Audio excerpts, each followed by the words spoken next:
Hey guys, welcome to another episode in the deep playthrough of Gran Turismo 7. We're just doing some random races this episode, or maybe I will do also one of the power pack races, or no, I want to save the power pack for last because it really feels that it is much better than the regular content like menu books and random races. Power pack really is amazing with the Sophie AI, the race setups like older cars, normal cars instead of only GT or Group B cars or whatever it is, Group 3 cars.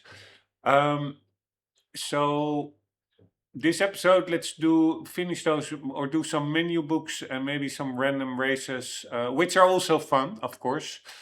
Then we still have a lot of master license tests to do and all the missions, and then also the Power Pack DLC that I bought, and all since the previous episodes on a brand spankingly new PlayStation 5 Pro with the ray tracing enabled. So it's especially car interiors. I'm driving without any HUDs, first person, no assists.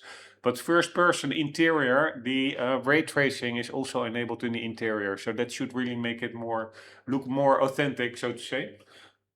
This is a race. I've always forgot the name of this track.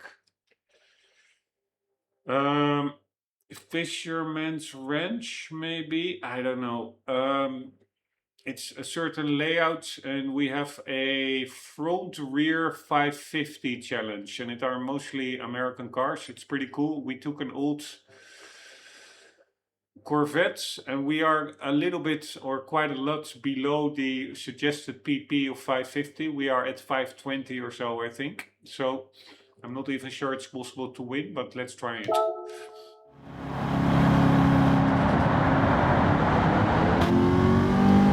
It's such a bummer. It's again Saturday evening, 9 o'clock.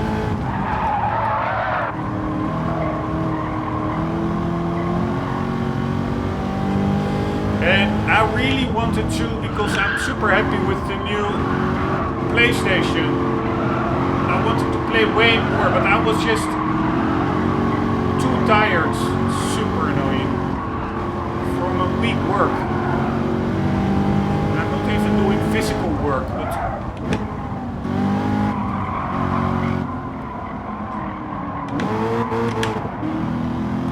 man, this car sounds pretty epic. It really sounds like how I imagine such a Corvette to sound like, and also what I heard on YouTube from these kinds of Corvettes. Really sound. There's like this epic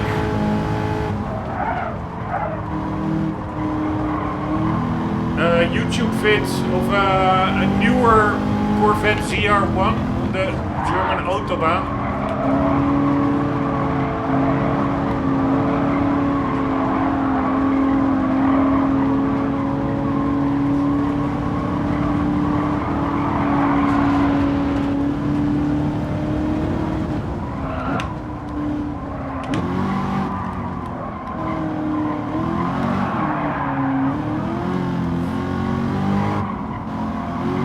Has its same tone. Yeah, there are two cars way in front. I will never, I'm afraid, I will never catch them. But let's try and learn the track. Here you see 4 cars in front, or 6 cars in front. These two.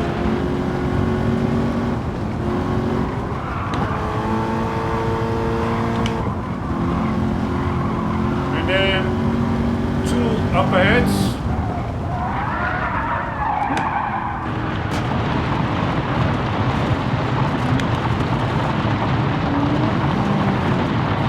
Fuck me, I really don't know where the braking points are. There were 2 more up ahead and 2 ahead of those still. And those first 2, they are really...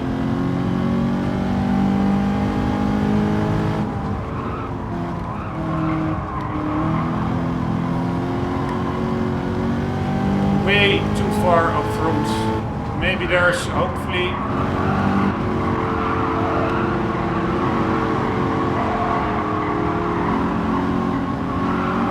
there's some rubber banding going on.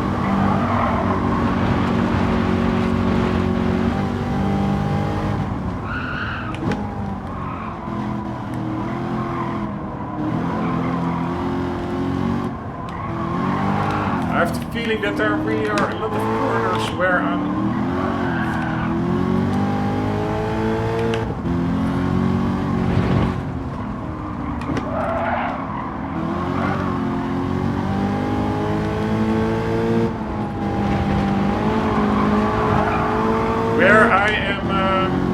Trans Am. What a cool lineup this is. I think there are a lot of corners where I'm over braking.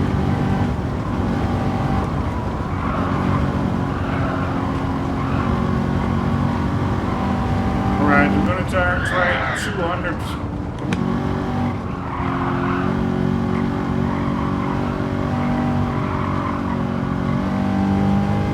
Sign, but the cars all in front, I still see them. At least that's a good thing. But I will never catch them.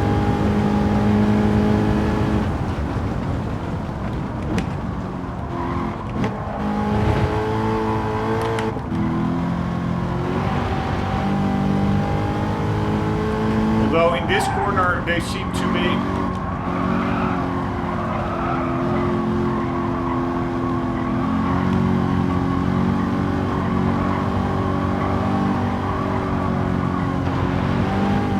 slower.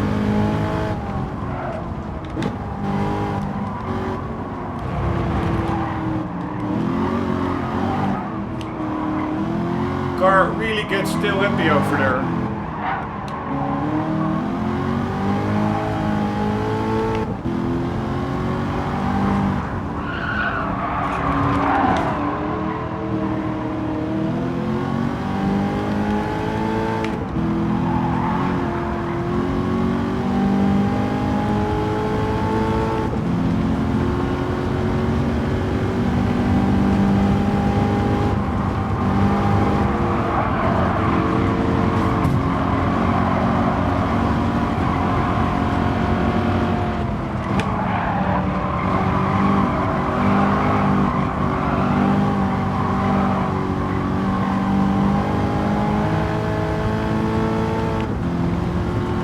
I do think it's maybe possible to win this one.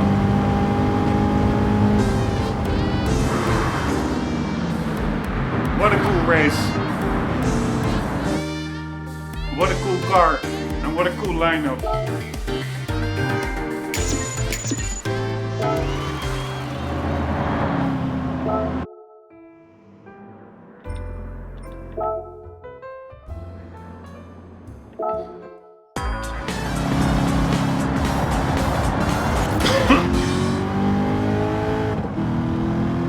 And what a cool dashboard.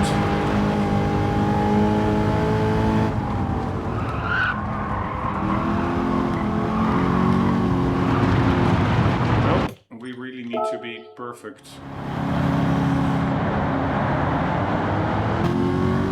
It's really hard to gauge these corners, whether you're over braking or under braking.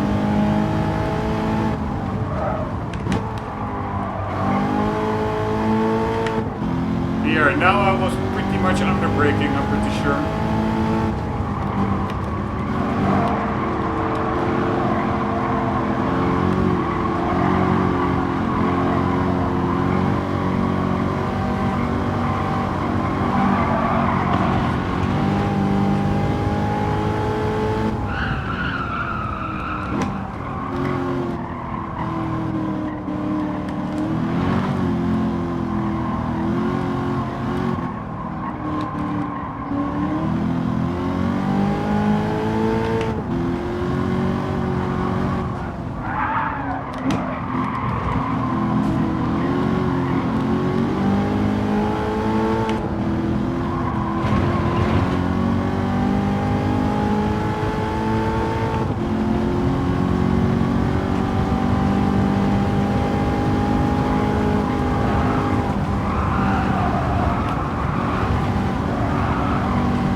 here. Again, all over braking. I really cannot use that.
My mouse fell on the floor, super annoying.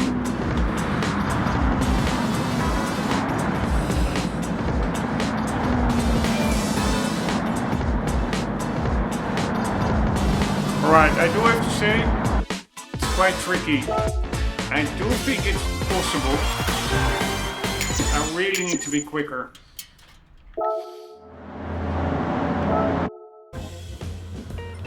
Keep the speed through each and every corner for 2 laps.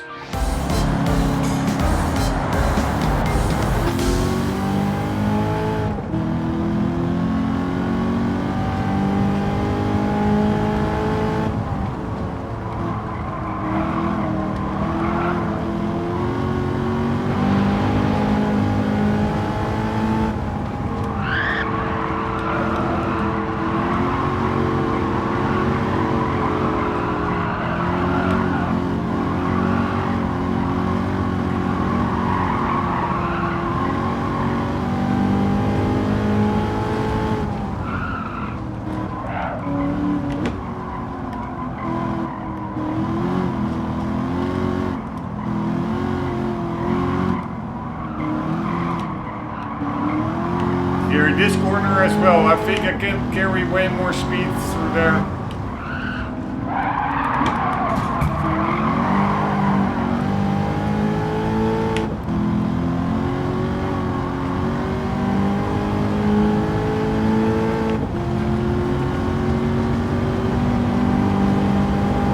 If I keep it composed.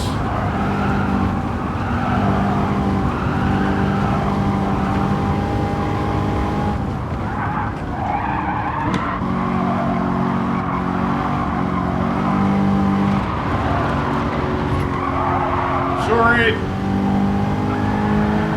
Oops. I think I really spun him out. My bad.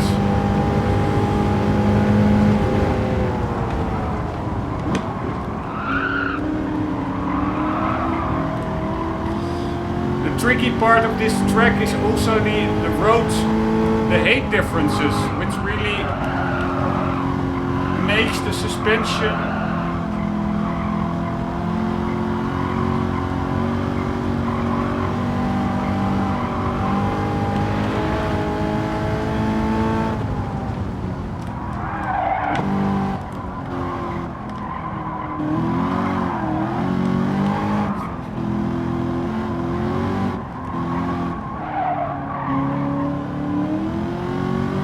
way too slow through there.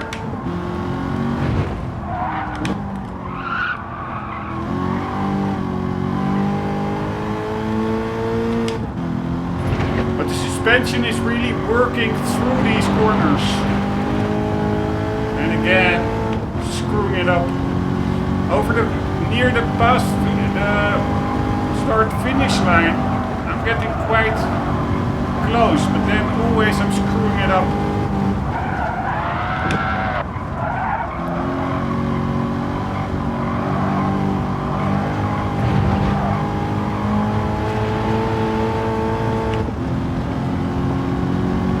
Yeah, damn it.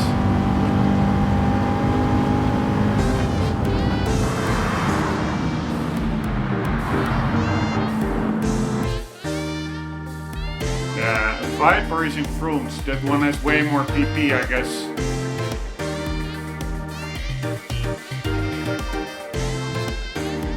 But it doesn't really say that much, because there's also a Mustang GT which has 30 PP more than I have, and they're in 6th place.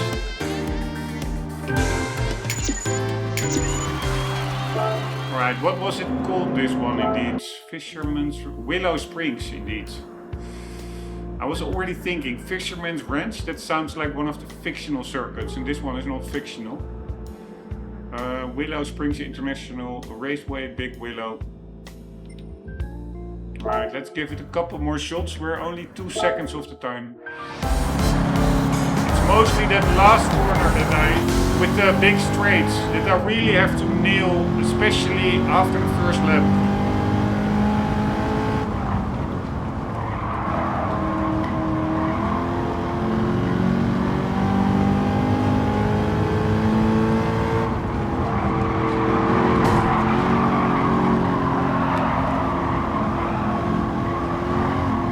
This corner, really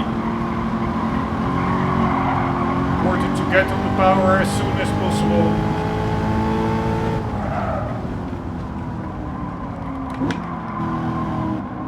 And here I need to stay closer to the inside line.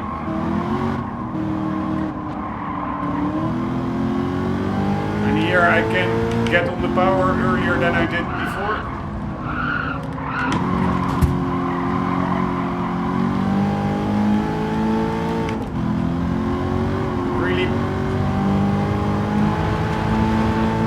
Nurturing the car too much. Need to be a bit more aggressive and still composed.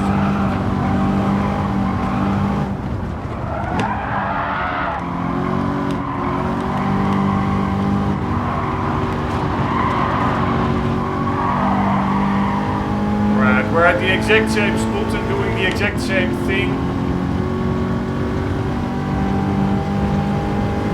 as in the previous run, so I'm not sure.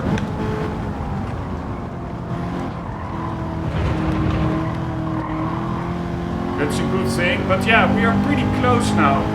They're over there, so...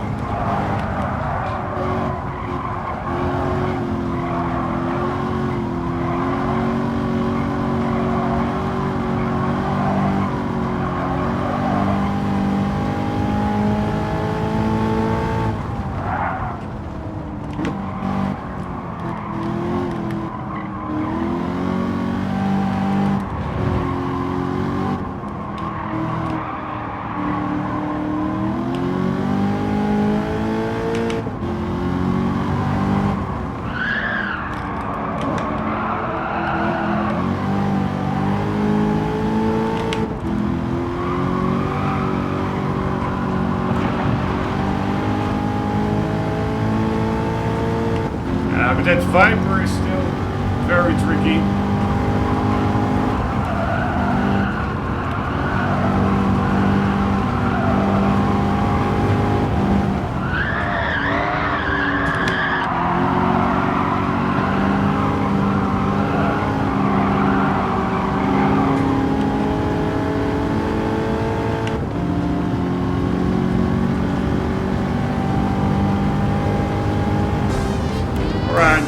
Finish one position better,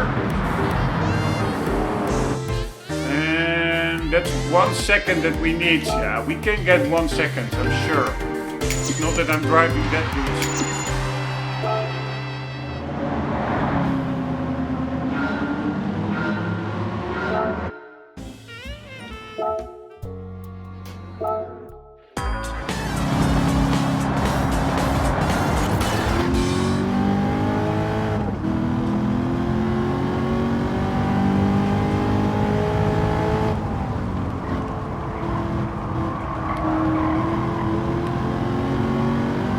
I still have too much to spare in that corner as well.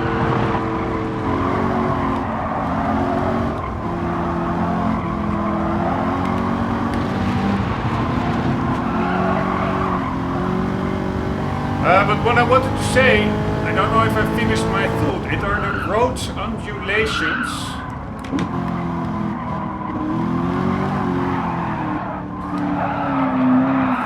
Fuck my life, man. Just like here, like height differences within long sweeping corners, and sometimes they're not even that much. Like that first left-hander, it's not like a big hill or something, but it is certainly a height difference there, and that makes your suspension work, and that also makes your level of grip, like how heavy is your car pushed to the ground, or how light does it feel if you're on the top of a height difference. It makes the level of grip vary throughout the corner, which is actually, this is a super technical track if you ask me. Of course, I'm not a specialist, but this is way more dynamic and requires more adjustments than just a flat racetrack like others are.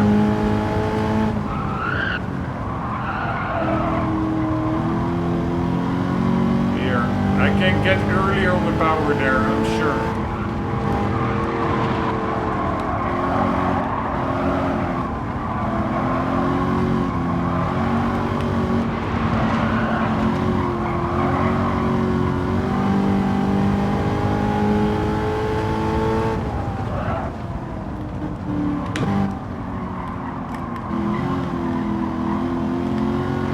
Like over here, you really don't want to make a lot of steering inputs there.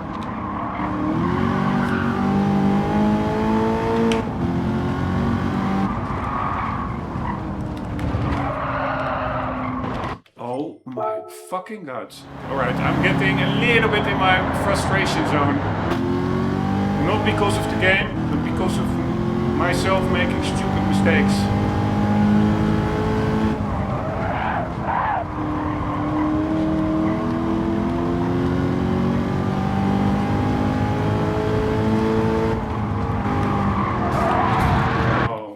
And then once you start to get into that zone, or I'm only going to make more mistakes. Oh my god, come on!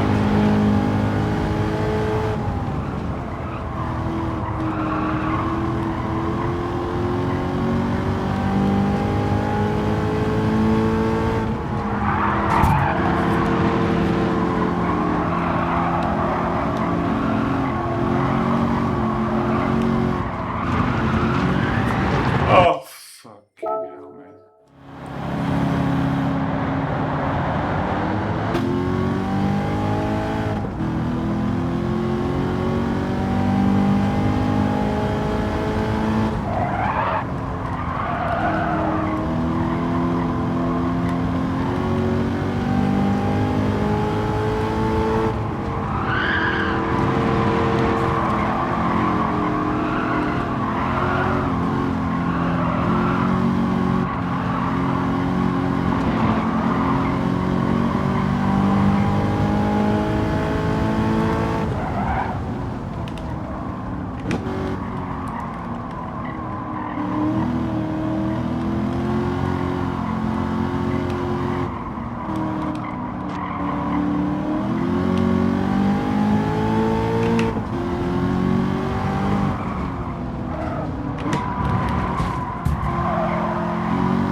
Braking there. I don't need to get into the inside of that car. I can take him on the outside.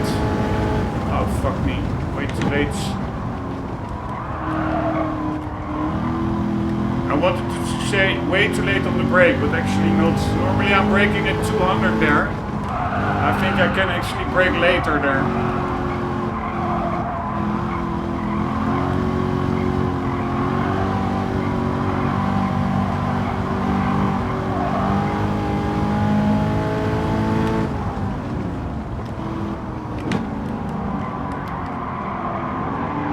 my god, it's so annoying, this understeer up that hill.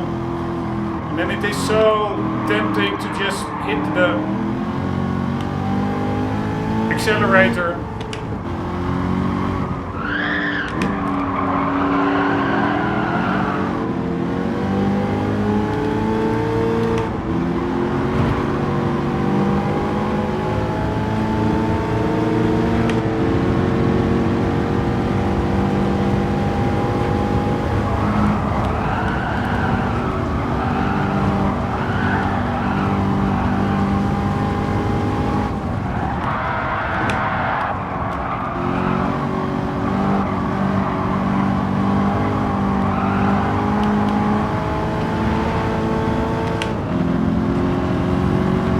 Yes! Oh my god! Was it nice? That was an amazing finish. I was not expecting to win that one. Woohoo! That really was like, yeah, the length of a headlight. Pretty damn nice. Alright, let's watch a cool replay. 60 FPS on the PlayStation 5 Pro.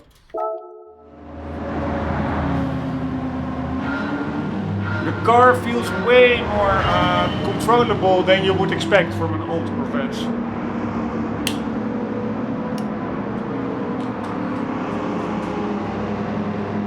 Alright, sorry, I have to pour some tea. You see, if you pause the replays, all kinds of shadows and detail sometimes pops in. I saw really, well, it was in movement. I didn't see any cars on the parking lot, or certain cars not. And then when you pause it, suddenly they pop up. I also saw that yesterday with some external cam from the rear. You could look through the rear tail glass, or whatever you call it. You could see no wipers through the windshield, but when you pause the game, suddenly in all the cars the wipers popped up. So there are some details that are indeed removed, probably for frame rate during playback, and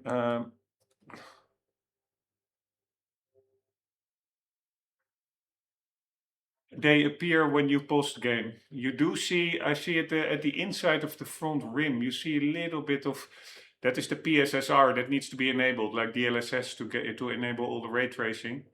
But that for, especially I saw a video on metallic-like rims, they can just be not resolved correctly by the PSSR algorithm or whatever it is to upscale to 4K. And then it looks like it's cloudy. It's like moving clouds a bit. On the inside, not on the outside, but on the inside where the rim really is the attachment point, so to say.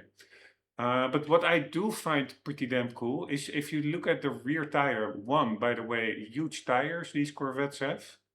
But two, you really see, like also at the front side, you see a small little flat spot in the tire, because it's of course not pumped to incredibly high pressures. So they are, I don't know what it is, 2.2, 2.3 bar or something. I don't know what it is in PSI. But you indeed see that contact patch, and that is really the level of detail that makes Gran Turismo so amazing. Many other game devs, they would just make a fully round wheel, nobody will notice. But no, there's actually a little bit of deformation going on the contact point of tires. They are a little bit flatter there, and you really see that in this picture. It's pretty amazing.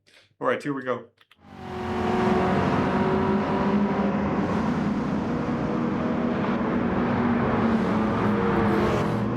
Dust particles also look better than I remembered, actually.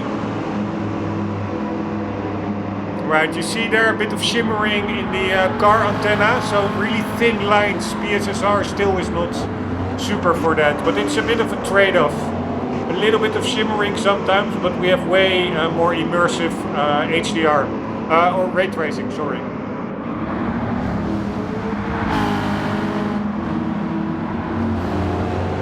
We have ray tracing in the race itself, which is not on the base version of the game or of the console. And we have ray tracing in the cockpit internally. Normally ray tracing is only enabled in replays at 30 FPS. Now we have it also in replays, but at 60 FPS. So I find it a decent upgrade all around.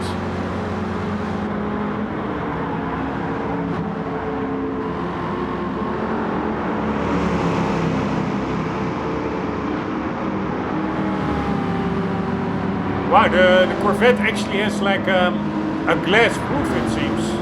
A tinted glass roof. A roof panel. I think it's transparent.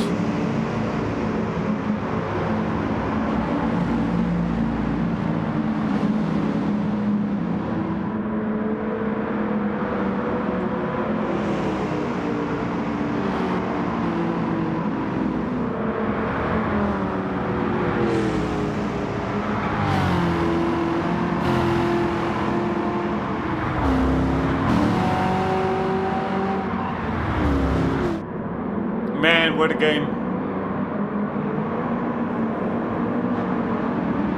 This really brings back the vibe from the old days. Like that I was glued to the screen from the graphics. And the cool cars. Finally there are some cool cars in the game with all the updates. Compared to release, which was terrible.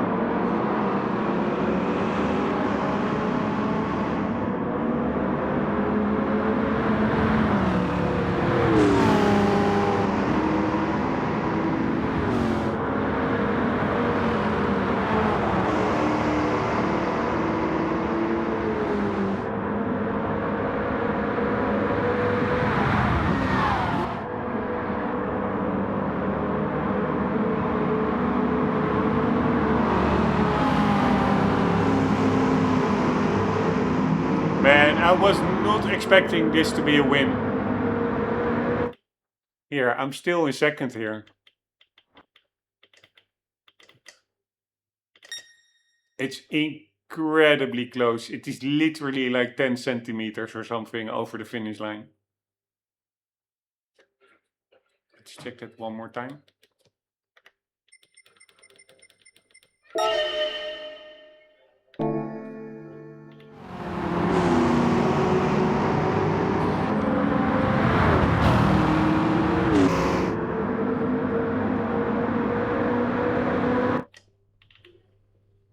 Yeah, I would say he is still in front here. Or maybe we are slightly in front, or it's, yeah, maybe we are slightly in front. It is really minimal, and I'm really happy with that one.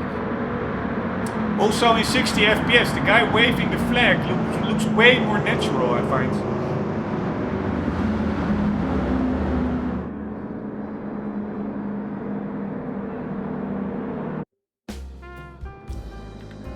What are we going to do? We can do some more races here. Of course, now I'm just like recently we were doing Brent Hatch races.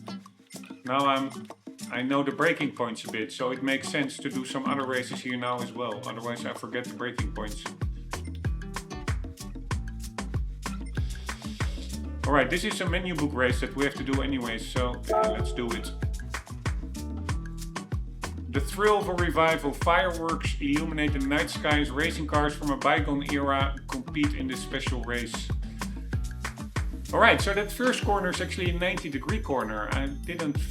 Doesn't feel like that. Then we go up, we go down, around the corner, that corner.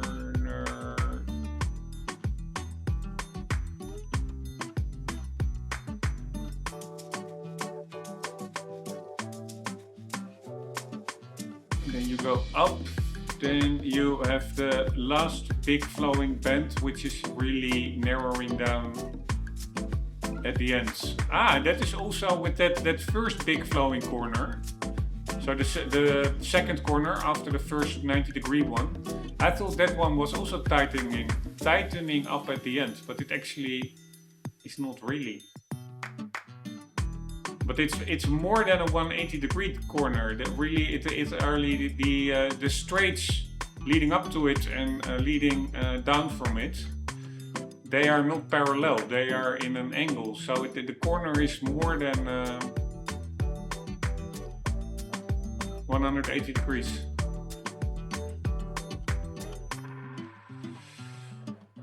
Anywho, what kind of race is this? This looks quite serious. 10 laps, god damn it.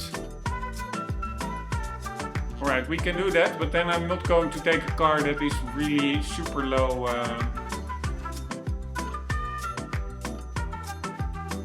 Power point compared to the suggested level, because I cannot make every race extremely hard. The power pack race on the hardest difficulty is already really tricky, and I'm playing without any assists, which also makes it harder. So we have 10 laps, we have 10 times the fuel consumption rate, so I have also no clue whether they will be pitting in.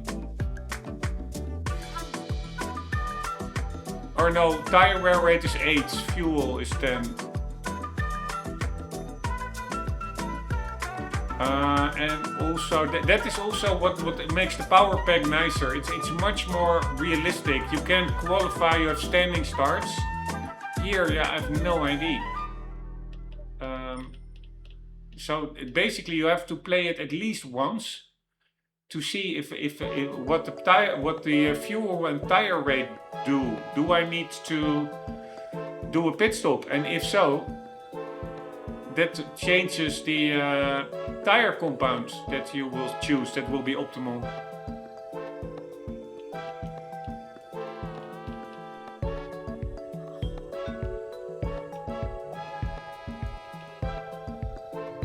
Alright, it was 800 pp. 1999 or less.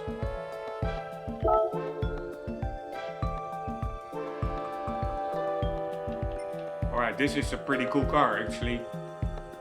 But this is also an epic car, but way less PP. So I'm for 10 laps, and it's a menu book. I don't even really like the menu book. So we either go with this one, or we quickly see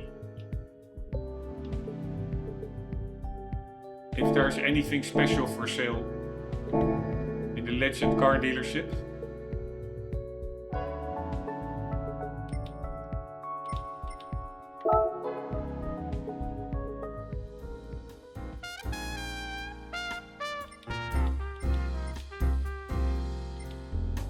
Here, this one is pretty epic.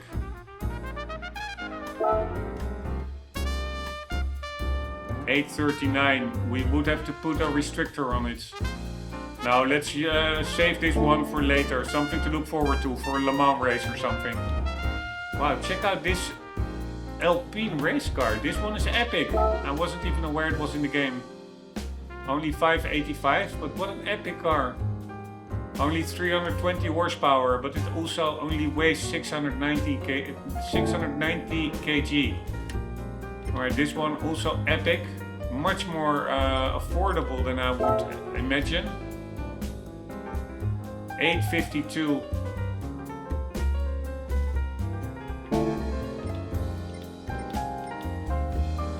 Yeah, so I'm gonna save these for Le Mans races.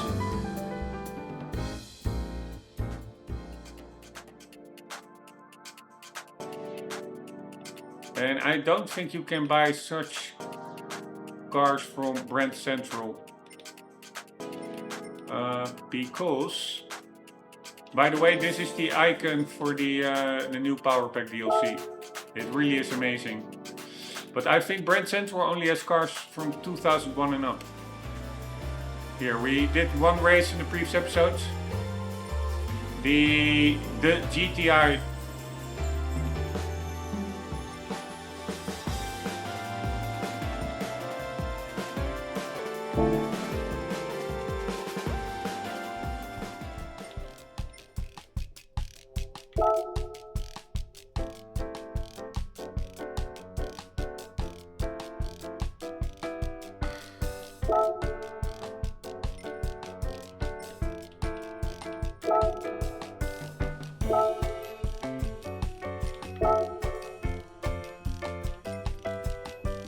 Alright, let's just take this car.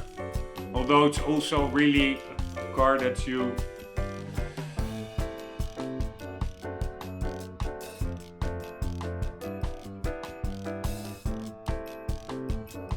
probably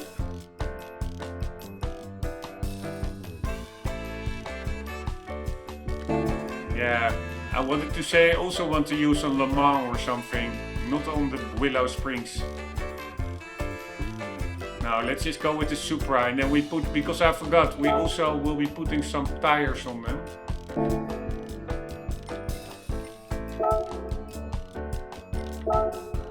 And that probably will raise the PP points. Because what tires does this car have?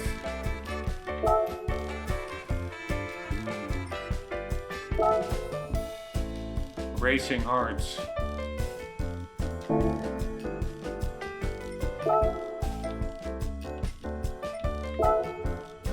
Oh wait. Wow, it's so annoying! If I press...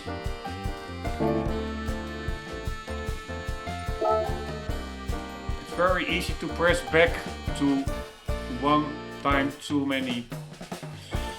What does that little key icon mean? Maybe an invitation or something.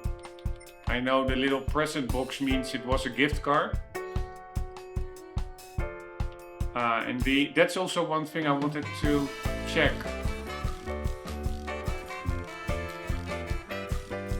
I guess the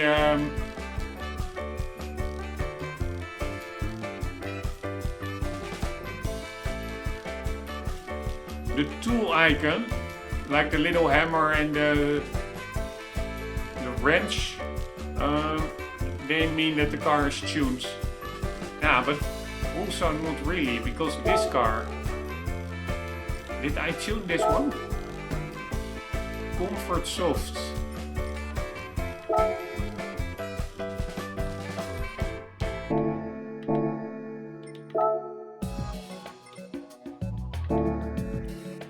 Alright, I'm gonna look it up. 1 second.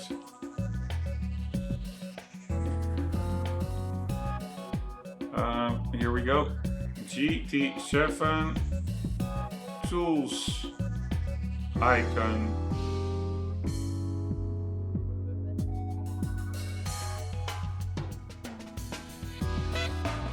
When in garage view, what does it mean?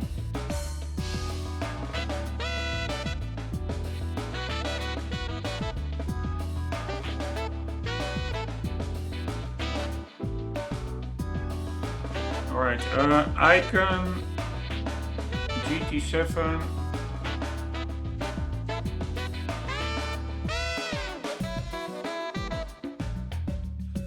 Icons near car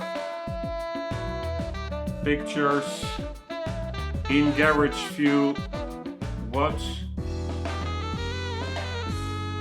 do they mean?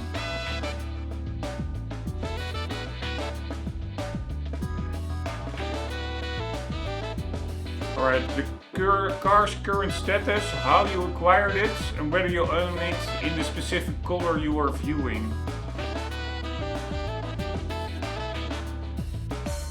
Key symbol, the car you are driving. Star icon, a favorite car. The gift box indicates the car was won as a prize. Yellow orange icon.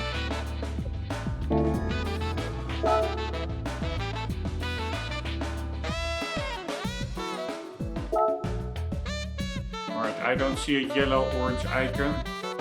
Indicates a borrowed car, which usually happens when you sign with a manufacturer for the daily races. A red icon indicates that the car was included with the base game purchase or a specific DLC pack. A red icon, alright, no ID. So the key icon is actually the selected car. Alright, that makes sense. No icon. You purchase the car normally using credits from Brand Central or the used car dealership.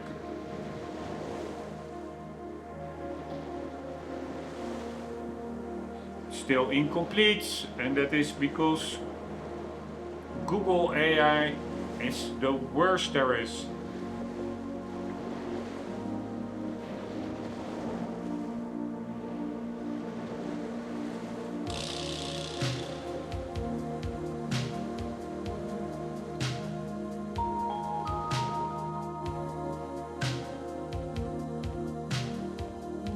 Alright, there should be a small list on the very bottom of your car list. I don't see it. Fucking hell, man. Ah, yes. It is actually there. I'm just overlooking it. I'm such an idiot. So star is favorites, key is current car. Tuning required. What does that even mean, tuning required? That means if you use this car in this race, I guess, then you need tuning. Alright, so these don't require tuning. Why does this one not require tuning, and why does this one does require tuning? Is that because of the... Oh my god. Sports tires, and the other one then has racing tires, I guess. I don't know if buying tires... Yeah, racing. If that is considered tuning, but let's assume so. Alright, we are going to go with... and then we have the gift car icon, that's the present box, DLC car icon, and sponsored car. I have no idea what sponsored car means. Alright, I'm gonna quickly look that up. So many questions. GT7, what does sponsored car icon mean?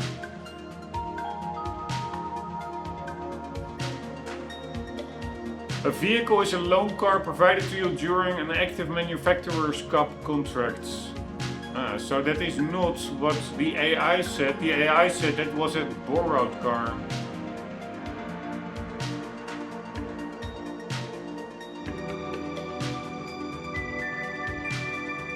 No, but the AI said that a borrowed car from a manufacturer is yellow-orange, which it absolutely does not appear to be the case, but okay, whatever. Fuck Google AI really hard. I really dislike it. Here we go.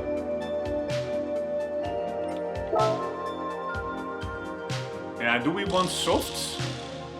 Yeah, let's just stay on softs. Fuck it.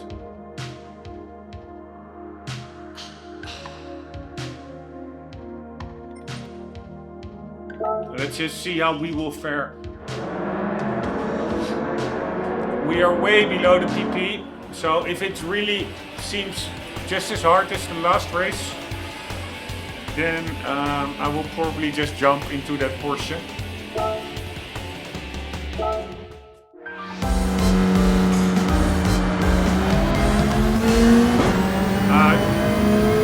Oh wait.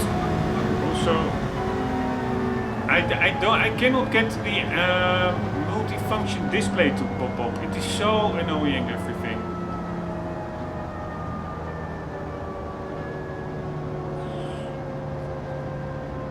It's so annoying. Why doesn't it work? It used to work. No, that was, I think, in Forza Horizon. Why isn't? Because I need to know my fuel, etc. I am not driving with a HUD.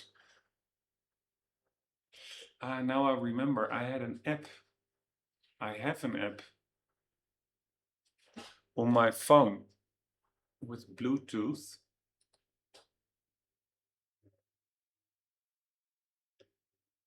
Here, I think sim dashboards. Here we go.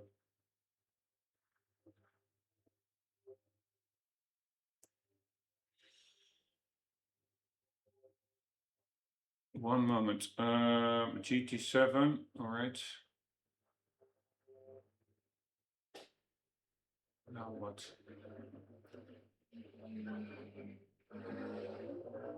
To add and remove widget, you must first enter the edit mode by touching the highlighted menu item.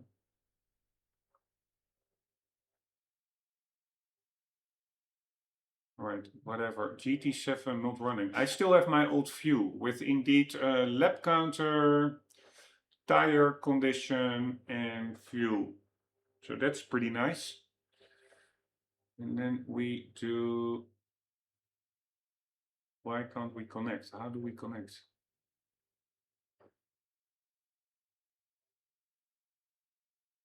Upgrade to Pro settings.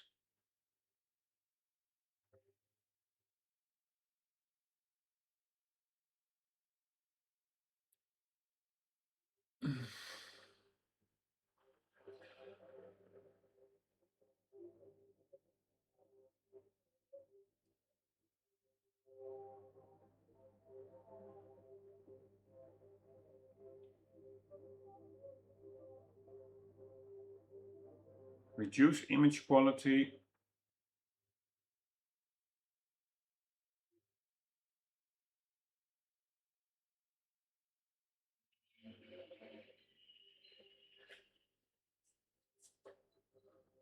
Oh my god.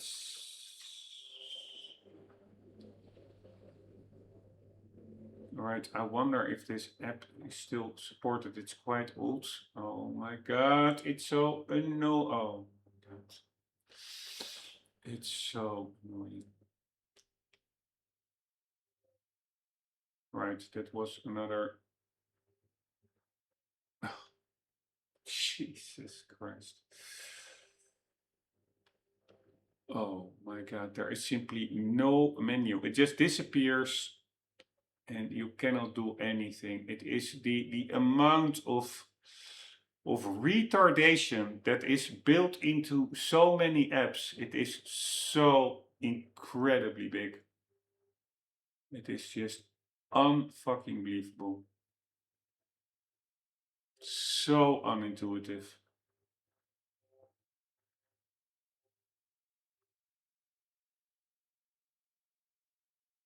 Oh my god. No, get the fuck out of here. Oh. Oh. Oh. Oh. Oh my god. Sorry, I'm so annoyed with this crap.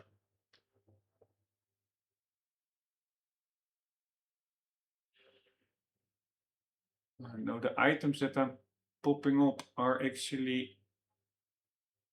Oh my god. Oh. They were not from the app, they were just from the phone. So it is indeed the app. At one point there's just no menu. There's nothing I can do. It just disappeared. It is so. Oh my god. I can get so fucking annoyed by this crap. So fucking annoyed. Alright, where is the fucking menu? Alright. On the left side. Can I please?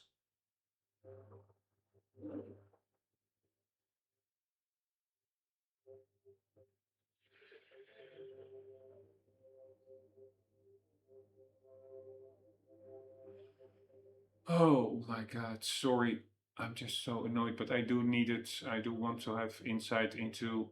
I'm not gonna drive 5 or 6 laps and then just run out of fuel and just do it on feel. I need to have some insight, and I refuse to play with these intrusive HUDs. So we do how to connect sim dashboard to GT7. Your console and mobile device are on the same Wi-Fi network. My console is not on Wi-Fi.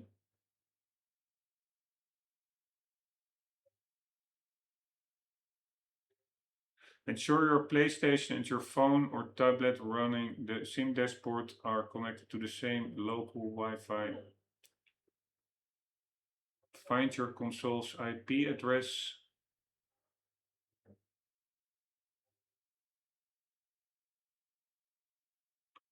Open the sim dashboard app on your mobile, select Gran Turismo, go to the settings and input the PlayStation IP address.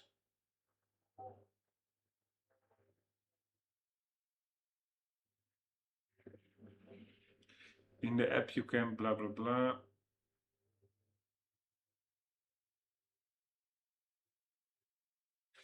Alright, so I don't need to put telemetry on in the PlayStation, I guess. Okay, I will figure it out later, but so we will just be driving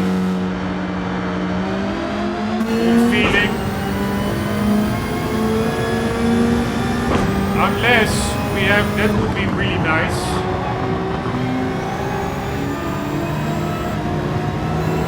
If we have like I guess so. Yeah, fuck me, man. It's also tiresome. Why do I need to put a Logitech G Pro, one of the main supported wheels of GT7? Why do you need to, or you have to do it in here, I think. Why do I have to change the force feedback strength depending on whether I have sport tires or hard or race tires? It is so fucking retarded. I mean, isn't this game being tested? Isn't it still in development? Aren't people just testing this on such a wheel and thinking, oh, the force feedback is suddenly 10 times as strong with race tires? Let's account for that within the game itself instead of players having to go into a menu to randomly start moving sliders around. It is unfucking believable. Absolutely unfucking believable.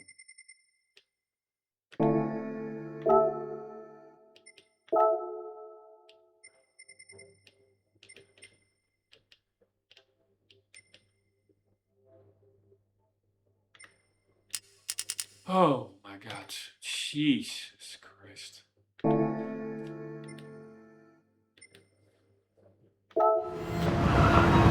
Oh my god. Fuck it!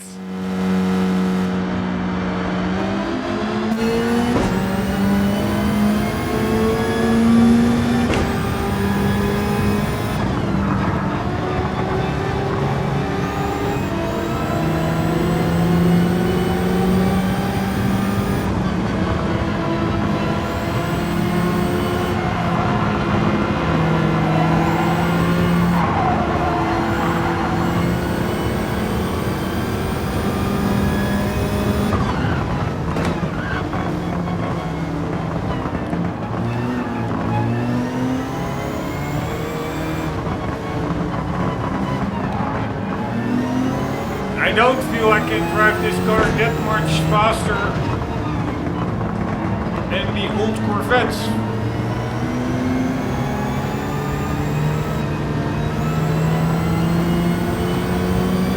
Why isn't there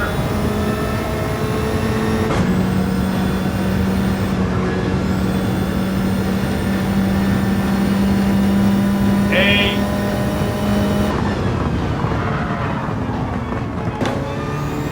gasoline gauge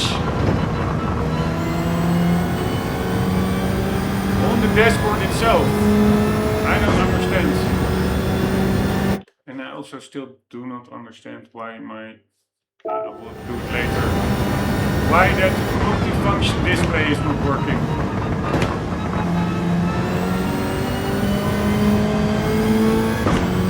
Alright, I'm on soft tires, so I'm really think if we have to do a pit stop,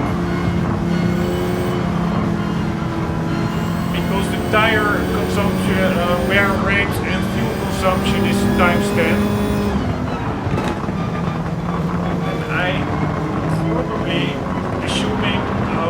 god, they are on hard tires.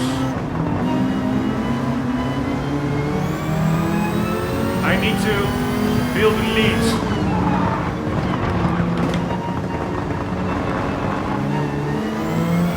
And I'm not doing that.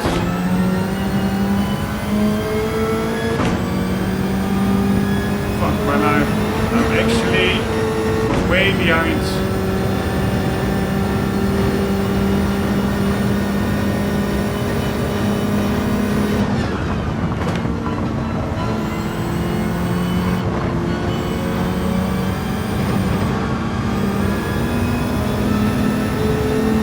Why do I see... Oh, I had some penalty. Yeah, I know. The other car, they're already after the big corner. They're way quicker. Fuck this fucking shit. Alright, I have to stop playing, but because I'm just not in the right mind space for all these frustrations. But I also don't want to be a quitter. It is fuck.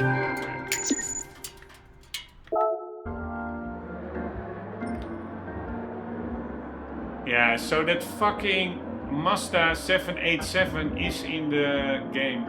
So it must be downtuned, I guess. Fuck this shit. I'm also taking a faster car.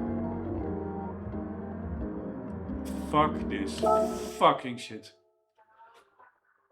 And I'm already annoyed because I know that probably after 8 laps I will run out of fuel or something and then I have to do it again.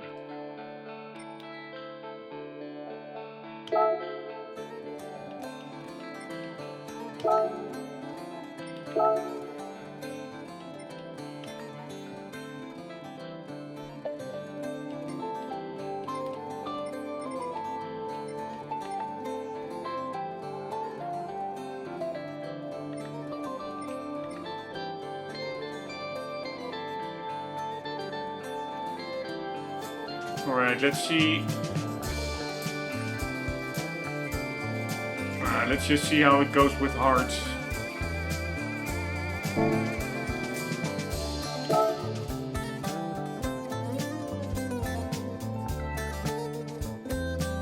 Due to PP regulations, only these tires can be used during the race.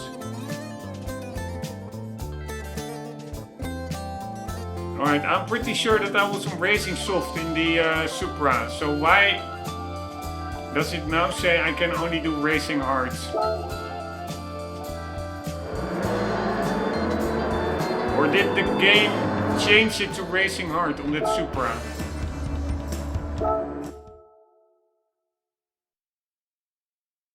Wow, wow, wow.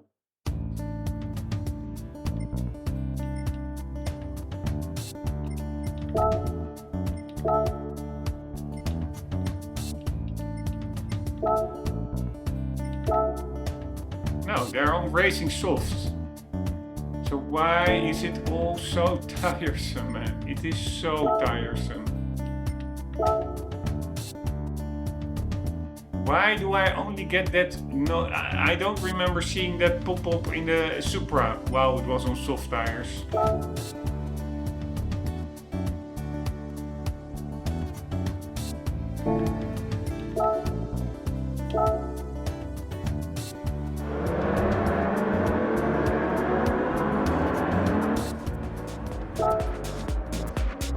I mean, the game recommends that Supra, but we're driving against the 787B. Yeah, now they are way quicker. No, I'm not doing this. This is not the race that I want. So we can take that Supra, but we're driving against the fucking 787B. What kind of a setup is that? Serious game. Are you... That car is over 800 pp, so I assume there's a restrictor on it.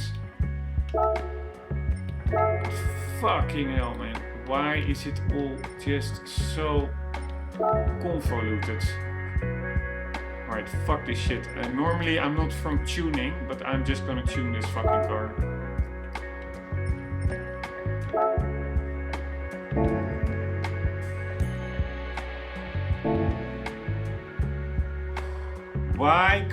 Why is the race shop only tires here?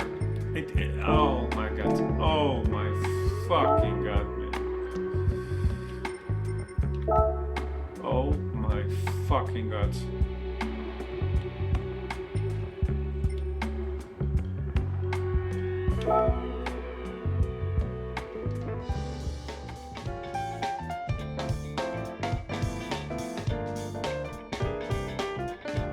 Oh my fucking god.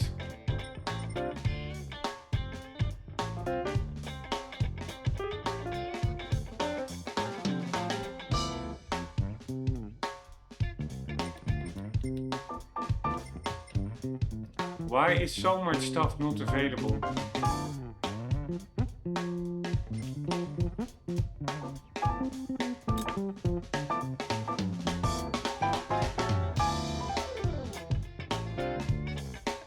Alright, so I basically cannot buy anything for this car.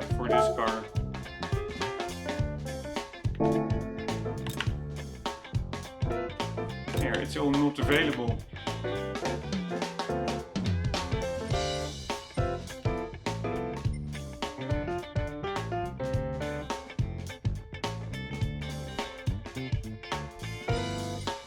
I literally cannot buy anything for this car.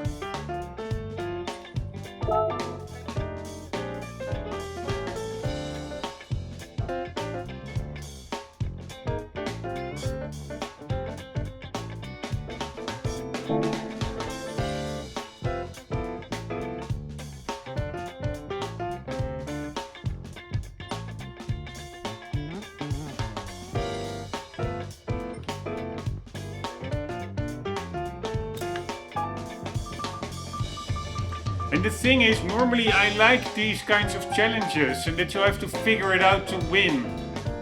Be it either by tuning or preferably just by grinding through it.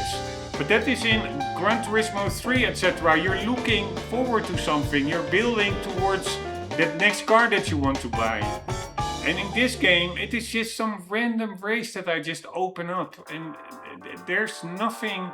There's no sense of progression, so it also feels like, why am I putting all this effort in here? I'm not building a career, I'm not doing anything, and they're just randomized, and only that power pack DLC hopefully has more like a structure to it.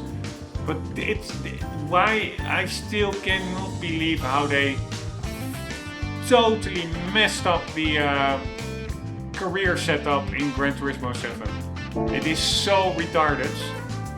They really deserve a gold cup for whoever designed that menu book, came up with that menu book. Pure 100% uncut retardation.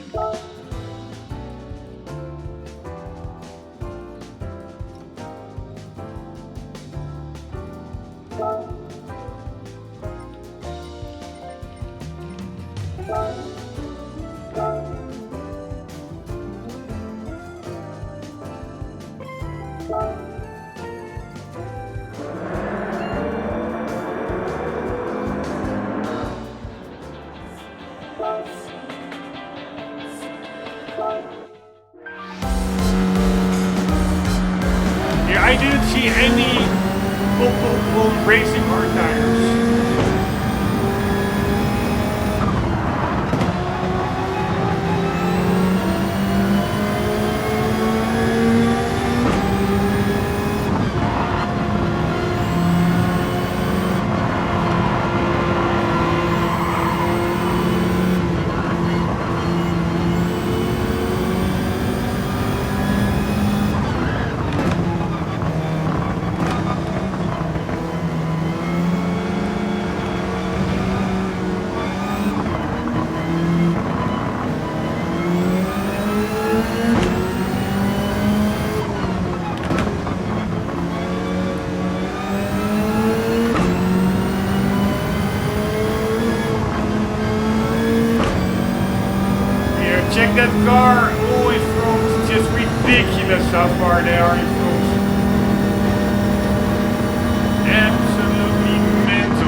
grip, aerodynamic grip it seems in these corners compared to the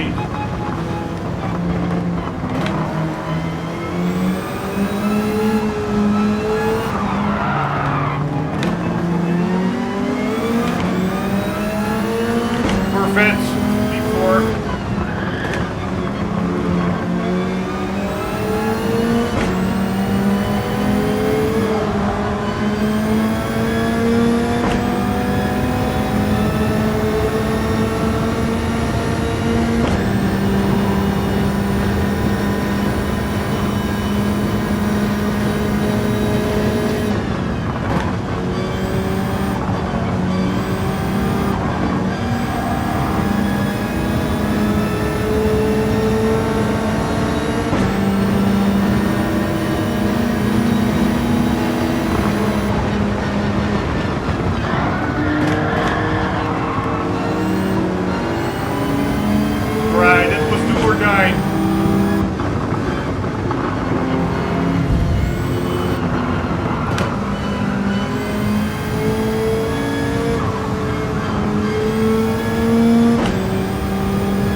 Stay on the power if you get for way longer.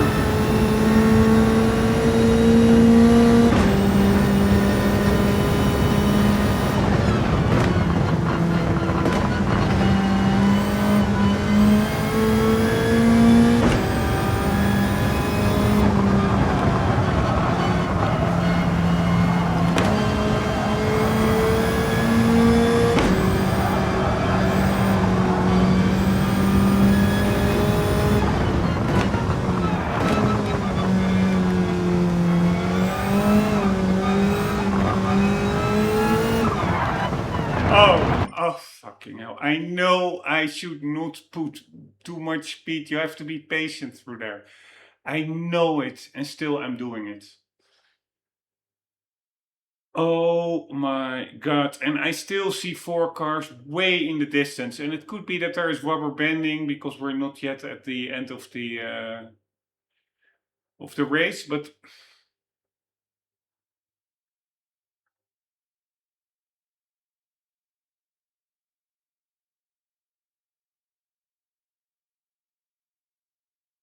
did I actually win a race? Yeah, I think I won that Corvette race. Otherwise, I would just disregard this whole footage because I'm not going to continue this race now. I'm going to get that sim dashboard to work because I don't want to have to do this for 8 laps and then notice that I'm running out of gasoline because I don't have the HUD enabled, and I also don't want to just randomly every 3 laps go into the menu to enable the HUD just to check the fuel amount. So I just need that sim dashboard enabled, and I've totally had it, by the way. Also, not so much the game. It is also the game.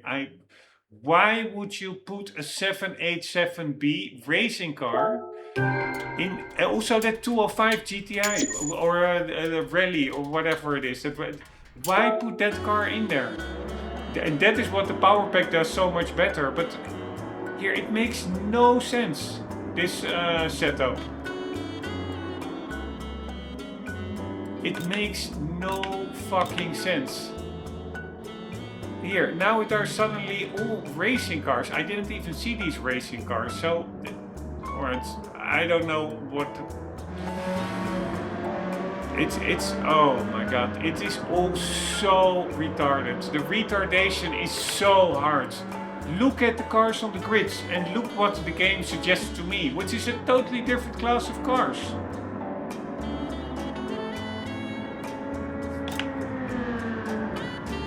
A McLaren GTR versus a Supra.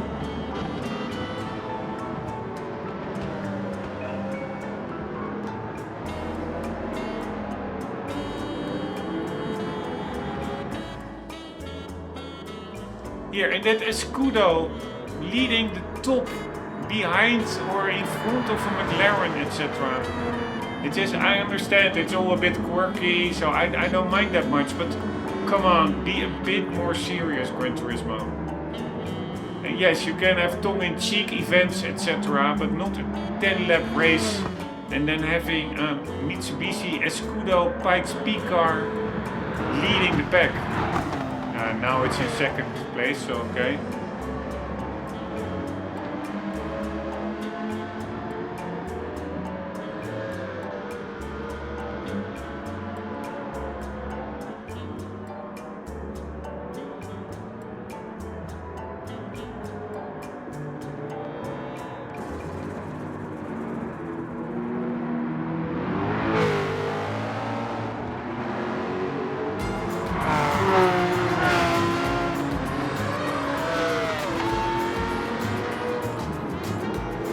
This is actually quite useful for getting a real feel of the tightness of certain corners.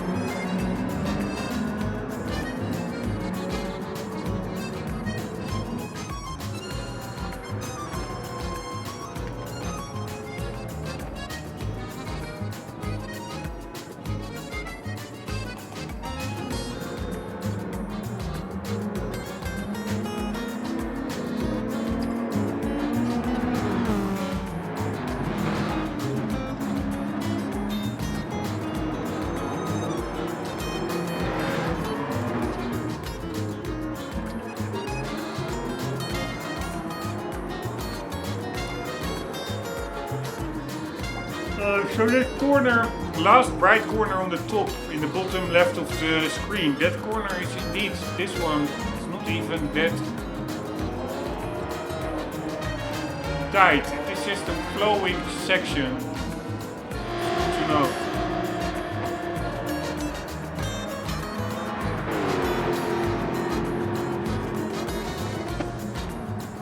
Here, but again, that car, I don't know what it was some Nissan Le Mans racer. It was obviously, no, it is, what is in front? Is it the Pikes Peak car? No, I think.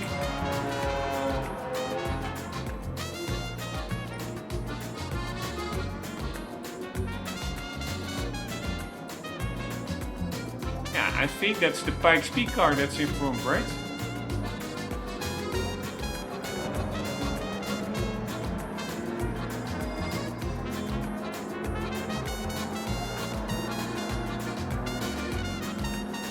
I would imagine those Le Mans racers to be up front.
Alright, ending the episode here. In between episodes I will get that dashboard to work, and then hopefully we can do something about this race, guys.